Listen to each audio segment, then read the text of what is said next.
ஹர ஹர மகாதேவா. இந்த பெரியவாளுடைய ஜென்ம நட்சத்திரத்தன்னைக்கு பெரியவாளை பற்றி பேசுறதுக்கு எல்லாருக்குமே பாக்கியம் இருக்குது. இருந்தாலும் வெளியூர் வேணுன்றதுனால என்கிட்ட ஏதோ தெரிஞ்சுக்கலாம்னு சொல்லி நீங்கள்லாம் சொல்கிறேன். இருந்தாலும் நானும் இதுவரை நீங்கள் பெரியவாளை பற்றி கேட்காது ஒரே ஒரு விஷயத்தை மாத்திரம் சொல்கிறேன். எனக்கு கொடுத்துருக்கிறது 2 நிமிஷமா. அதனால் முடிஞ்ச வரலாம் அவளுடைய ஒரு கருணையினால் அவள் பெருமையை பற்றி நம்ம எல்லாருக்கும் தெரியும். இல்லைங்களா? அவள் வாயினாலே எனக்கு சொன்னது அங்கே சிவாஸ்தானத்தில். அதாவது பெரியவா எல்லாரும் தெரியும். பெரியவா வந்து 1892 93 விழுப்புரத்தில் மேலே அனுமார் அக்ரஹாரத்தில் அவள் பிறந்த இடம் தான் இப்போது வேத பாடசாலையாக இருக்குது. அந்த இடத்துல பிறந்தா. அப்போது அப்பா அம்மா எல்லோரும் அங்கே தான் இருந்தா. அம்மாவுடைய ஊர் வந்து ஈச்சங்குடி, அதாவது திருவையார் பக்கத்தில். அவள் அந்த இருந்த இடத்துலையும் பாடசாலை வச்சு நடத்துகிறா. ஈச்சங்குடி ஒரு க்ஷேத்திரம். அப்புறம் அப்பாவுடைய ஊர் இது, அப்பாவுடைய ஊர் விழுப்புரம் தான் நினைக்கிறேன். ஆனால் திண்டிவனமா தெரியல. சரி. அதுக்கப்புறம் அவள் அப்பா வந்து சிதம்பரத்தில் ஒரு 3 வருஷம் பள்ளிக்கூட உபாத்தியாயராக வேலை பார்த்தா. அதே பள்ளிக்கூடத்தில் சுவாமிகள் வந்து 5வது வரலும் படிச்சிருக்கான். அது ஒரு சிதம்பரத்துக்கு ஒரு பெருமை. அப்போது அம்மா எல்லாம் இங்கே இருக்கா, ஈச்சங்குடியிலையோ இல்லை விழுப்புரத்துலையோ இருக்கா. இங்கேருந்து அங்கே போயிருக்கா. வாழலாம் ஆருத்ராதேசத்துக்கு போயிருக்கா, அப்பாவும் பிள்ளையும். ஆருத்ராதேசத்துக்கு போனவா என்ன காரணமும் லேட்டாக வர அவள் அம்மா மனசு பதைக்குது. அதுக்கு தகுந்த மாதிரி அங்கே என்ன ஆகுது, ஒரு தீ விபத்து. தேரோட்டம் வர்றபோது ஏதோ கடைகளோ ஏதோ ஒன்று தீ பிடிச்சி எரிஞ்சு அந்த மடம் பிடிக்கிற அத்தனை பேரும் அதில் ரொம்ப சிரமப்பட்டு தான். ஆனால் ஒரு உயிர் சேதம் யாருக்கும் இல்லை. அப்போது சொந்த குலதெய்வத்தெல்லாம் பிரார்த்தனை பண்ணிக்கிறா, இவளுக்கு ஒன்றும் வரக்கூடாதுன்ட்டு. அதே மாதிரி அவள் சௌகரியமாக வந்து சில வண்டி கட்டின்னு வரா. அதுக்கு நடுப்புற என்னாச்சு, ஆச்சாரியாவுடைய 66வது பட்டத்தில் உள்ளவா அவளுக்கு ரொம்ப வசூரி போட்டு இப்போவா போங்கிற நிலைமை வந்தோடனே இமீடியட்டாக ஒருத்தர் நியமிக்க வேண்டிய காரணத்துக்கு என்ன பண்ணால் இங்கே ஏந்தி வாழை கூப்பிட்டு அனுப்பிச்சா. அப்போது வந்து இவருடைய அப்பா இல்லை போல்ருக்கு, இவரை அனுப்ப முடியாத நேரம், ஒரு வண்டி கிடைக்கல. அந்த காலத்தில் எல்லாம் வண்டி தானே. அண்ணா என்ன பண்ணா, அங்கே பக்கத்தில் இருந்தவனுக்கு யாருக்கோ பட்டத்தை கட்டுட்டா. அந்த பக்கத்தில் இருந்தவர் எவ்வளோ நாளைக்கு இருந்தார்னா, அவரும் 6 நாளைக்கு தான் இருந்தார். ஒரு வார பரிவான்னு பேர் வழக்கு. அந்த 67வது சுவாமியும் 6 நாள் 7 நாள் தான் இருந்தார். அதுக்குள்ளே இவர் ஆயுஷம் வந்து இவருக்கு பட்டம் கட்டுட்டா. இவர் பட்டம் கட்டுற போது கிட்டத்தட்ட 10-12 வயசு. 13 வயசில் இவர் கும்பகோணத்தில் மடத்தை மாற்றிட்டார். மாற்றின போது அங்கே கந்தசாமி ஐயர், இதுதான் நான் சொல்ல போகிற கதை, பெரியவாளே எனக்கு சொன்னது. இவரெல்லாம் யாரும் கேட்டிருக்க மாட்டேன்னு நினைக்கிறேன். கந்தசாமி ஐயர்னு அப்போது மடத்து மேனேஜராக இருந்திருக்கார். காரியதர்சியாக இருந்திருக்கார். சர்வகாரியம். இந்த சர்வகாரியமாக இருக்கிறவர் என்ன பண்ணாரா, இதுக்கு முந்தி இந்த பெரியவாளாம் உன்னோட வயசானவாளும் என்னோட வயசானவாளாக இருந்துட்டா, அவகிட்ட நான் ஒன்றும் சொல்ல முடியல. மடத்துக்கு 1.5 லட்சம் ரூபா கடன் இருக்குது. அதனால் அந்த கடனை நிவர்த்தி பண்ணணும். கிரகஸ்தனாக இருந்தாலும் சன்னியாசியாக இருந்தாலும் கடன் வச்சுக்கூடாது அப்படின்னு தர்மம் சொன்னாராம். அதுக்கு முந்தைய இவரெல்லாம் படிச்சிருக்கார். இருந்தாலும் ஆனால் சரி நீ என்ன செய்யலோ சொல்லி கேட்குறேன்டாராம். நான் உட்காரணும், நான் எழுந்திருக்கணும். இப்போ பெரியவா பூஜையில் இருக்கான்னா பூஜை பண்ணிகிட்டே இருக்கணும். இப்போ பெரியவா சிவசாந்தி பண்ணியிருக்கான்னா நீ அதை விட்டு எழுந்து வரக்கூடாது. இந்த மாதிரி இருந்தேன்னா 1.5 வருஷத்தில் நான் பண்ணிடுறேன் அப்படின்னு சொல்லி நீ வா போன்னு தான் பேசுவார். அவர் பண்ணிட்டாரான். பண்ணின உடனே என்னாச்சு, இந்த 1.5 வருஷத்தில் அவளே சொன்னது என்ன, லோகம்னா என்னது, லோகத்துக்கு எப்படி ஜெகத்குருவாக நாம் ஆக முடியும், லோகம்தானே நமக்கு குருவாக இருக்குது அப்படிங்கிற மாதிரி நினச்சிட்டு இதுக்கு என்ன பண்ணலாம்னு நினச்சாராம். மகாகணபதி சர்வஜனமே வசமான சுவான்னு வருது அதில், அந்த மந்திரத்தில். மகாகணபதி மந்திரத்தையும் அம்பாள் ஸ்ரீவித்ய பஞ்சதசாட்சி மந்திரத்தையும் சௌபாகிய பஞ்சதசாட்சியும் பல லட்சக்கணக்காக ஆவர்த்தி பண்ணாராம் அந்த 1.5 வருஷத்தில். வேறு வேலை கிடையாது. இல்லையோ, வேறு உட்காரணும் எழுந்துக்கணும். அதனால் வேலை கிடையாது. பல லட்சக்கணக்காக ஜெபம் பண்ணி புரஸ்கரணெல்லாம் பண்ணி விதவத்தை எல்லாம் பண்ணாராம். பண்ணிவிட்டு அப்புறம் திக்விஜயம் கிளம்பினாராம். அப்போவே கிளம்பினா ஒவ்வொரு ஊராக போயிட்டு எல்லாம் வந்து உட்காண்ட போது அப்போ தான் காஞ்சிபுரத்துக்கோ இதோடத்துக்கு வந்திருக்கார். வந்த உடனே அந்த கந்தசாமியார் எல்லாம் கணக்கெல்லாம் முடிஞ்சு போச்சு, ஒன்றும் மடத்து சம்பந்தத்துக்கு ஒன்றும் கடன் கிடையாது, நான் கொஞ்சம் காசி யாத்திரை போய்ட்டு வரலாம்னு நினைக்கிறேன் அப்படின்னு. ஆனால் சரி போய்ட்டு வா அப்படின்னு உத்தரவு கொடுத்தார். அவர் காசி யாத்திரை போனவர் என்ன பண்ணார், அலகாபாத்தில் திரிவேணி சங்கம் ஜலம் எடுக்கிற போது ஒரு 365 சொம்பு அடைச்சிருக்கார். அந்த சொம்பு அடைக்கிறவன் என்ன பண்ணா, இது என்ன சுவாமி இதுவரையிலும் யாரும் இல்லையும் வியாபாரம் பண்ண போகிறீரா அப்படி. இல்லை, எங்கள் ஊரில் உப்பு இல்லாத கலங்கஞ்சி குடிக்கிற ஒரு பெரிய சுவாமிகள் இருக்கார், மீசையில் நெய் போட்டவர். அவருடைய பாதாரத்தில் இந்த தீர்த்தத்தெல்லாம் கொண்டு கொட்ட போகிறேன் அப்படின்னா. அப்படியா, நான் 10 சொம்பு தரேன். சும்மா கொடுக்க முடியாது, ஒரு சொம்புக்கு 5 ரூபா கொடுக்கணும். அப்படி பரவி கொடுத்து அவங்ககிட்ட சொன்னதுனால அந்த எல்லாருமே ஆளுக்கு சொம்பு சொம்புன்னு கொடுத்துட்டா. இல்லை ஒரு 1000 சொம்பு தெரிவிச்சு. இதை எடுத்து நேராக மடத்துக்கு வந்து மடம் பூரா சொம்பு அடுக்கி வச்சுருக்காராம். தரிசனம் பண்ண வந்தாராம். வந்து நாளைக்கு பெரியவா இதில் ஸ்நானம் பண்ணணும். பார்த்தாராம், நம்ம கடன் திந்து போச்சு, அது வரல தான் இவன் பேச்சை கேட்கணும் அப்படின்ட்டு விஷயத்தை புரிஞ்சுட்டேன். உடனே சொன்னாரான், நான் இப்போ பச்சத்தில் ஸ்நானம் பண்ணுறதை விட்டுட்டேனே அப்படின்னு. அப்படின்னு ஒன்று இவர் லம்சம்பா வந்து வாங்கியிருக்காரு. அவளில் சில பேரை காசியிலேருந்து இங்கே அழிச்சிட்டு வந்தார் இதை பார்க்குறதுக்கு, தீர்த்தம் திருவடியில் விஷயம் பண்ணுறதை பார்க்குறதுக்காக. அவள்லாம் 2 ஓரம் போட்டு வேடிக்கை பார்க்குறா. என்ன இந்த பைத்தியக்கார மனுஷன் இந்த மாதிரி செஞ்சுட்டாரே, அவர்கிட்ட கேட்காம தமிழ் நீ என்ன உத்தரவு வாங்கினேன்னு கேட்டாரான். காசிக்கு போய்ட்டு அதான்னு கேட்டேன், எங்கே எடுத்து வரேன்னு என்கிட்ட சொல்லி அப்படின்ட்டு வரான். உடனே பேசாமல் சரி மூட்டை கட்டின்னு போயிட்டாரான். பார்க்குறாரான் என்ன செய்ய போகிறான். உடனே அண்ணன்ட்ட போய் அவள்லாம் கேட்டாலாம், இப்போ பைத்தியக்காரனோ போச்சேப்பா, அதெல்லாம் உனக்கு மடத்து சம்பிரதாயம்லாம் புரியாது. அதாவது வெந்நீரில் ஸ்நானம் பண்ணுறது இல்லைன்னு அர்த்தம், அது வந்து அடுப்பில் வச்சு சுடுற வெந்நீர் இல்லை, சூரிய ரஷ்மியை சுடணும்னு அர்த்தம். அதனால் சூரிய ரஷ்மியை சுடுறதுக்கு நல்ல பெரிய முங்கி குளிக்கிற மாதிரி, பெரிய இறங்கி குளிக்கிற மாதிரி பெரிய டப்பு பித்தளையில் பண்ணணும். அது சூரிய ரஷ்மி படணும். 11 மணி வரை சூரிய பண்ணிட்டே இருக்கணும். அந்த தீர்த்தத்தில் அவள் ஸ்நானம் பண்ணுவா அப்படின்னு. அதுக்கு வசூல், அது நிறைய பணம் கொடுத்தாலும் எல்லாரும்.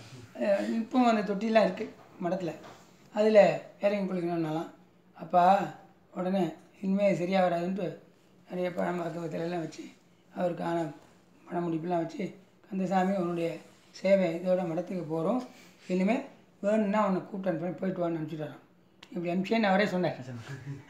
அதனால் ஒருத்தர் வந்து ஒரு கிருத்திரிமமாவோ பரிவாளை வச்சு சம்பாதிக்கிறதா அப்படின்னு அதை அவளுக்கு பிடிக்காது. அதோடு இல்லாமல் அவளுடைய வாழ்நாளில் நடையாக நடந்து எவ்வளோ இடங்கள், காசியிலேருந்து கன்னியாகுமரி வரை நிறையா நடந்து அத்தனை இடத்துலையும் தர்மத்தை ஸ்தாபனம் பண்ணியிருக்கா. எல்லா இடத்துலையும் வேதம் தான் அவளுக்கு முக்கியமான விஷயம். இந்த வேதத்துக்காக நிறைய பாடுபட்டிருக்கா.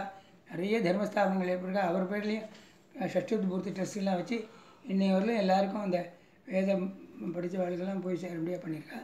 எல்லாருக்கும் இந்த வித்தியார்த்திகளுக்கெல்லாம் பரீட்சைங்கிறத வச்சு நாமக்கியவாசி பரீட்சை வச்சு எல்லோரும் அத்தியனம் பண்ணணுங்கிற மாதிரி சிகை வச்சுக்கணுங்கிற மாதிரியும் எல்லோரும் வேஷ்டி கட்டிக்கணுங்கிற மாதிரி பண்ணி அவளுடைய காலத்தில் தான் இதெல்லாம் உதாரணமாச்சு. அதோடு இல்லாமல் சிதம்பரத்தில் அவளுடைய மடமோ அவளுடைய இதுவோ இல்லாததுனால அவள் என்ன பண்ணா, அதுக்காக அடிக்கடி சிதம்பரத்துக்கு வருவாள். நடராஜருக்கு வைரத்தினால குஞ்சித பாதம் சாத்தினா, அதே மாதிரி கிரீட்டம் சாத்தினா, அதே மாதிரி வைரத்தினாலான அபயஹஸ்தம் சாத்தினா, முதல் சந்திரகலாபரணம் சாத்தினா சுவாமிக்கு ஒளி மிகுந்திருக்கணும்னு. இதெல்லாம் அவள் பண்ணின்னு வச்சது. அதுக்கப்புறம் இப்போ உள்ள பெரியவாழ்லாமும் அடிக்கடி வந்து தரிசனம் பண்ணிட்டு போயிட்டுருக்கா. என்ன இருந்தாலும் சிதம்பரத்தில் மடம் இல்லைங்கிறது ஒரு குறை தான்.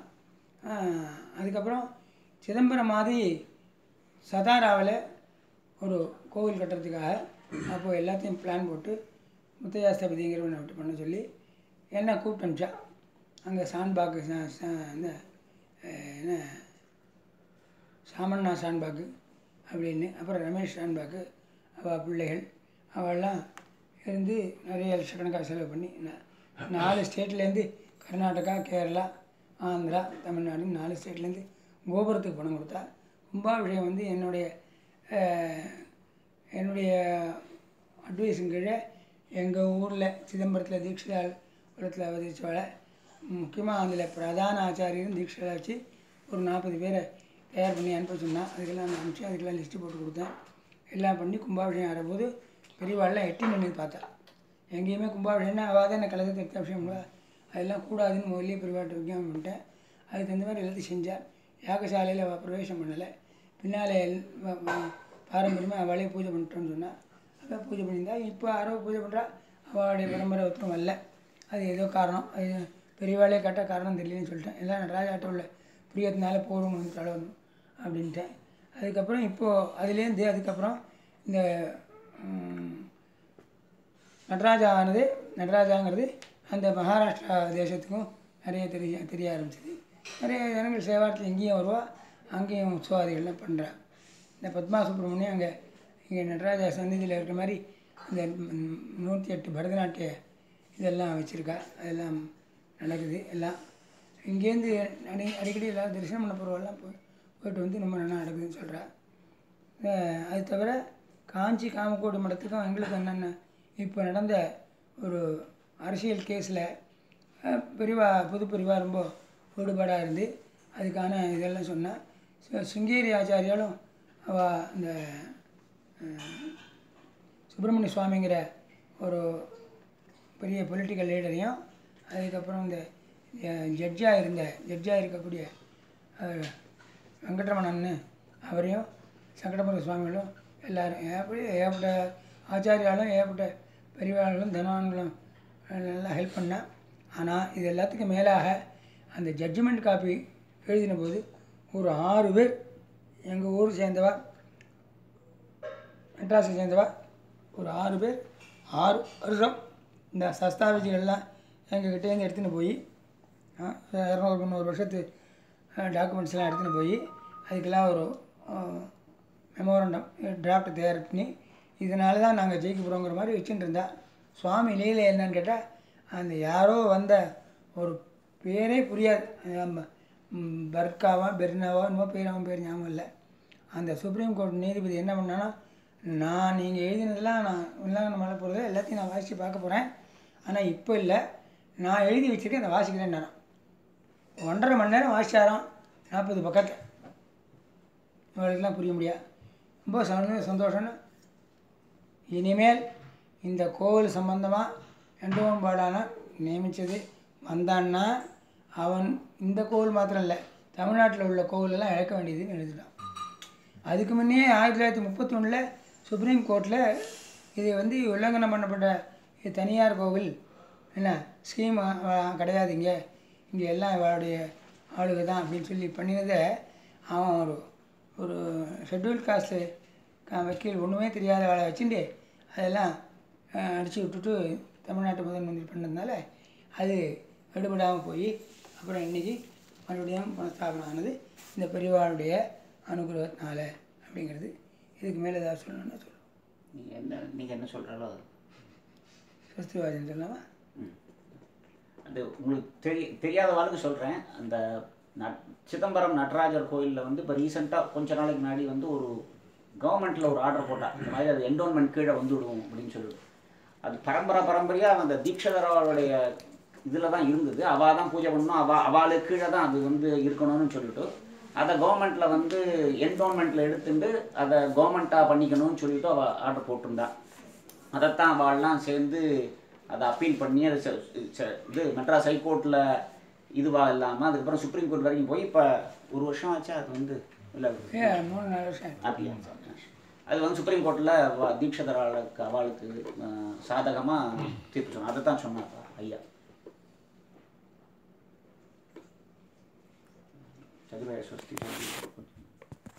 சதுர்வேதங்கள் எப்படி ஏற்படுதுன்னு கேட்டால் வேதங்கிறது ஆதியில் ஒன்றா தான் இருந்தது. கலியில் நமக்கெல்லாம் ஆயுசு ரொம்ப குறைச்சலுங்கிறத வச்சு நாம் ஒரு வேதத்தையாக அத்தியனங்கிறதுக்காக பகவானால் அது பிரிக்கப்பட்டது. பிரித்ததுனால அவருக்கு பேர் வியாசர், பகவானுடைய அம்சம்தான் அவர். வியாசர் பிரித்ததுக்கப்புறம் இது ரிக்வேதம், யஜுர்வேதம், சாமவேதம், அதர்வேதம் ஆச்சு. ரிக்வேதங்கிறது செய்யுள் வடிவாக உள்ளது. ரிக்குனால சுவாமியை ஸ்தோத்திரம் பண்ணுறதுக்காக இருந்தது. பூரா எல்லாமே ஸ்துதி மந்திரங்கள். அதுக்கு அடுத்தது யஜுர்வேதங்கிறது எஜு டு வர்ஷிப்புங்கிறதுனால பூஜை பண்ணுறதுக்காக எழுந்தது யஜுர்வேதம். அது மாதிரியே அது மந்திர பாகமாகவும் பிராமண பாகமாகவும் இருக்குது. அதுலேயே அதனுடைய பூஜை விதிமுறைகள்லாம் அந்த வேதத்துலேயே சொல்லியிருக்கு. மற்றபடி ஸ்மார்த்த கைங்கரியங்களுக்கும் உள்ள மந்திரங்களும் அதில் இருக்குது. அடுத்தது சாமவேதங்கிறது சா அமம். அந்த ரிக்வேதமே சாமமாக ஆனது. எப்படின்னு கேட்டால், ஒரு கீர்த்தனை எழுதினா அதுக்கு ஸ்வரப்படுத்தி அந்த ஸ்வரத்தோடு நாம் பாடுற மாதிரி அந்த கானத்தோடு அமைஞ்சது சாமம். அந்த சாமம் என்னத்துக்காகனா, சுவாமி சந்தோஷமாக இருந்தாலும் கூட அவரை இசையினால் அவரை திருப்திப்படுத்தி அவருக்கு நிறைய நாம் லாபங்களை அடையலாங்கிறதுக்காக சாமம் ஏற்படுது. அதர்வங்கிறது என்னன்னு கேட்டால், தர்வதி அதர்வகா. எது அதட்டுகிறதோ, என்னத்தை நாம் தர்மத்திலேருந்து பிறந்தால் அது நம்மளை அதட்டுறதோ அதுக்கு பேர் அதர்வம்னு பேர். பிரம்மவேதம்னு பேர். இதுக்கு பிரம்மவேதம்னா பிரம்மாவினால் செய்யப்பட்ட கண்டுபிடிக்கப்பட்ட ரிக்குகள் நிறைய இருக்கிறதுனாலையும், பிரம்மத்தை குறித்த ரிக்குகள் நிறைய இருக்கிறதுனாலையும் பிரம்மவேதம். க்ஷத்ரவேதம் ராஜாக்கள் தன்னுடைய ராஜ்யத்தை ஜெயிக்கிறதுக்காகவும், ராஜ்யத்தில் பலகாலம் ஆட்சி புரிவதற்காகவும், நீடூறு காலம் நீதியோடு அரசாண்டுவதற்காகவும் அதில் உள்ள விஷயங்கள்லாம் அதில் இருக்குது. அதோடு இல்லாமல் ஒரு மனிதன் வாழ்வாங்கு வாழ்ந்து பரமாத்மாவை அடையக்கூடிய முக்கியமான செய்திகள்லாம் அதர்வவேதத்தில் மட்டும்தான் இருக்குது. அது எப்படின்னு கேட்டால், ஒரு குழந்தைக்கு அம்மா நல்ல ஜிலேபிலாம் கொடுத்தா கூட ஒரு மாதத்துக்கு ஒரு தான் விளக்கண்ணை கொடுக்குற மாதிரி சாமி எழுந்து மறக்காதேள் அப்படின்ட்டு நடுப்புற பிரம்ம சூக்தம், அதர்வ சூக்தம், இந்த பிராத்தி சூக்தம், இப்படிலாம் ஜேஷ்ட பிரம்ம வர்ணனம், இப்படிலாம் பரபிரம்மத்தை குறித்த சூக்தங்கள் வேதத்துக்குள்ளேயே வருது. மற்ற வேதத்துலாம் உபனிஷத்துக்காரில் தான் வரும். இந்த வேதத்துக்கு உபனிஷத்தும் இருக்குது. அதுக்கு பேரில் வந்து அதர்வ வேதத்தில் உபனிஷத்துலாம் பல உபனிஷத்துகள் சொல்லியிருக்கு. ஏன்னா ஒவ்வொரு வேதத்துக்கும் சாகைகள் தனியாக கிளைகள் 21 சாகை ரிக்வேதத்துக்கும், சாமவேதத்துக்கு 1000 சாகையும், யஜுர்வேதத்துக்கு 108 சாகையும், அதர்வவேதத்துக்கு 15 சாகையும் இருந்தால் சொல்கிறேன். ஆனால் இன்றைக்கி இருக்கிறது அவ்வளோ சாகை இல்லை. 1331 சாகையில் 11 சாகை தான் மிச்சம் இருக்குது. அந்த 11 சாகையிலையும் யஜுர்வேதம் தான் முழுக்க உபனிஷத்தோட பிராமணத்தோடு அத்தியனம் பண்ணப்படுறது, ஸ்வரத்தோட. ரிக்வேதத்தில் ஐத்திரேய பிராமணத்துக்கு ஸ்வரம் கிடையாது. அதே மாதிரி ஐத்திரேய உபனிஷத்திற்கு. அதே மாதிரி சாமவேதத்தில் தாண்டி மகாபிராமணன், ஷட்விம்சதி பிராமணம் அதெல்லாம் இருக்குது. அந்த பிராமணத்துக்கெல்லாம் அஷ்ட பிராமணத்துக்கெல்லாம் ஸ்வரங்கிறது கிடையாது. எல்லாமே தண்டாகாரம் தான். அந்த தண்டாகாரமாக உள்ள சாந்தோக்கிய உபனிஷத்தில் தான் ஈஸ்வரன் ஹிருதயாகாசத்தில் இருக்கான். அது வந்து அண்டாகாசத்தையும் பிண்டாகாசமும் சமங்கிற மாதிரி ஒரு புரியாத ஒரு தியரி அதில் சொல்லி வச்சுருக்கா. அந்த அண்டத்தில் உள்ள ஹிருதயமும் பிண்டத்தில் உள்ள ஹிருதயமும் சமம். இந்த கண்டத்துக்குள்ளே இருக்கக்கூடிய ஹிருதயத்தில் இருக்கக்கூடிய பகவானை நாம் தேடுதல் அவசியம். அதுதான் நம்முடைய வாழ்க்கைக்கு குறிக்கோள் என்று வருது. அதே மாதிரி அந்த சாமவேதத்தினுடைய உபனிஷத்துகள் 1000 இருந்தும் கூட நமக்கு இன்றைக்கி சாந்தோக்கியமும் வேறு ஜெய்மினிய ஆர்ஷய பிராமணம் தான் ஜெய்மினிய உபனிஷத்து தான் இருக்குது. பாக்கியெல்லாம் ஒன்றும் இல்லை. ஜெய்மினி பிராமண உபனிஷத்து சாமவேதங்கிறது சாட்சாத் ஜெய்மினி சாமத்தை கண்டுபிடிச்சவரால் ஏற்படுத்தப்பட்டால் கூட அதுக்கு சரியான பரம்பரை இல்லாததுனால அதுக்கு இங்கே தோகூர் அந்த காவேரி கரையில் கல்லணை பக்கத்தில் அந்த ஊரில் மகரபூஷணங்கிற ஒரு மகான் இருக்கார். அந்த மகான் தான் ஸ்ரீரங்கத்தில் ஆச்சாரியாள்கிட்ட கற்றுன்னு வந்து இன்றைக்கி நூற்றுக்கணக்கான சிஷ்யர்களுக்கு அவர் சொல்லி வச்சுருக்கார். அதோடு இல்லாமல் அதில் சாகைகள் உத்தமாக போனதுனால அதில் ஏற்பட்ட கடசாகையும் கபிஷ்டல சாகையும் இன்றைக்கெல்லாம் யாரும் சொல்கிறதுக்கு ஆள் இல்லை. அப்புறம் பைப்புலால் சாகைங்கிறது அந்த பீகார் பக்கத்தில் இருக்கா.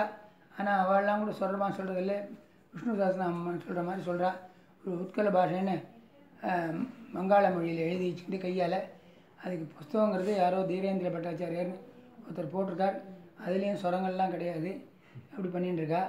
இந்த எல்லாத்தையும் விட இந்த மைத்ராயணிங்கிறது ஸ்வரத்தோடு அந்த காலத்துலேயே ஜெர்மனில் இந்த புஸ்தகங்கள்லாம் எடுத்துன்னு போய் அங்கே ப்ரிசர்வ் பண்ணி வச்சுருந்துருக்கா. அது எங்கள் குருநாதர் வந்து இந்த அதில் 2 பஞ்சாட்சரம் இருக்குங்கிறதா சொல்லி அதை அத்தியனம் பண்ணணுன்னு எனக்கு சொன்னார். அதை நான் புஸ்தகத்தை பிரித்து வச்சு பார்த்தா அதில் ஸ்வரசங்கேதங்கள்லாம் புதுமையாக இருந்தது. அதெல்லாம் பார்க்குறதுக்கு அதில் இன்ட்ரொடக்ஷனில் இருக்குது அப்படின்னு அதையும் குருநாதரே காட்டி கொடுத்தபடி நான் சொன்னேன். சொல்லிட்டு இருந்தாலும் அதுக்கு குருமுகமாக சொல்லணுமே, சாட்சாத்தாக ஒரு வேத பண்டிதர் அத்தியனம் பண்ண பண்டிதர் வேணுமேனு தேடி அலைஞ்சி நாசிக்கில் கண்டுபிடிச்சேன். நாசிக்கில் அவர் பஞ்சவடியில் அவர் பேர் திரியம்பக நானா ஜோஷின்னு பேர். சிதம்பரம் ராமச்சந்திர ஜோஷின்னு பேர். அவருக்கு பரம்பரையில் யாருமே இல்லை. அவர் என்னென்னா பரமாச்சாரியால் ஒரு இதில் சதஸெல்லாம் கௌரவிக்கப்பட்ட வழிய அவர்கிட்டேருந்து யாரும் கிரகிச்சதில்லை. நான் தான் போய் அவர்கிட்ட கேட்டுட்டேன். என்னோட கூட ஒருத்தர் இருந்தார், 2 பேர் போனோம். அதுக்கப்புறம் இப்போ 40 சிஷ்யால் இருக்கா எனக்கு. எல்லோரும் மைத்திரான சிஷ்யால். அது வந்து எல்லாருக்கும் இந்த ஊர் சிகாகோவிலேருந்து வந்த ஸ்ரீதருங்கிறவர் இங்கே அமெரிக்காவாசிகளுடைய சார்பாக ஒரு 5 வருஷமாக சிதம்பரத்தில் பாராயணம் நடத்தினுக்கா. நானும் ஒரு 35 வருஷமாக பாராயணம் நடத்துகிறேன்.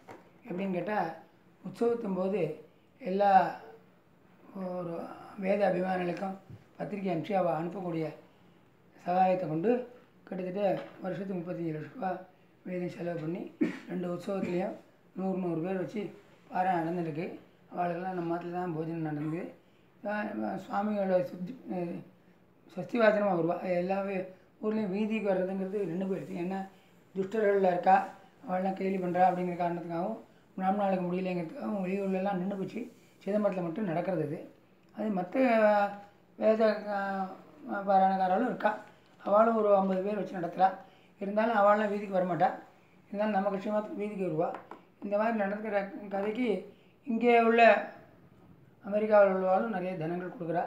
அந்த 5 வருஷ பாராயணத்தில் எல்லா பாராயணங்கள்லேயும் விகிருதி பாடங்கள், கணம், ஜடகணம், கிரமம் எல்லாமே சொல்லப்படுது. இப்போ சாமவேதத்துக்கு சம்பூர்ண பாராயணமாக அந்த அஷ்டபிராமணத்தோட பாராயணம் பண்ணால், உபனிஷத்துலாம் பாராயணம் பண்ணால், அதர்வவேதத்துக்கு கோபத பிராமணத்தோட எல்லோரும் வந்து பாராயணம் பண்ணால் எல்லாம் நடந்துருக்கு. இப்போது வந்து ஸ்ரீதர் கேட்டிருக்கார், மைத்ராணி சம்மதிக்கு பதம் இருக்கான்னு கேட்டால் இருக்குது, எங்கள் வாத்தியரே கொடுத்துருக்கார் அப்படின்னு. கிரமம் இருக்கான்னு எல்லாம் இருக்குது, விகிருதி பாடமும் இருக்குது, சொல்லிக்கிறவா தான் இல்லைன்னு. எப்படியாவது நீங்கள் இந்த 40 பேரும் கூப்பிட்டு வச்சு ஒரு வருஷத்துக்குள்ளே அதை பூர்த்தி பண்ணி அதை பண்ணுங்கன்னு சொல்லியிருக்கார். நானும் பிரயத்னம் பண்ணுறேன்னு சொல்லியிருக்கேன். பெரியவா அனுகூலத்தில் அது ஆகணும். நம பார்வதி பதே.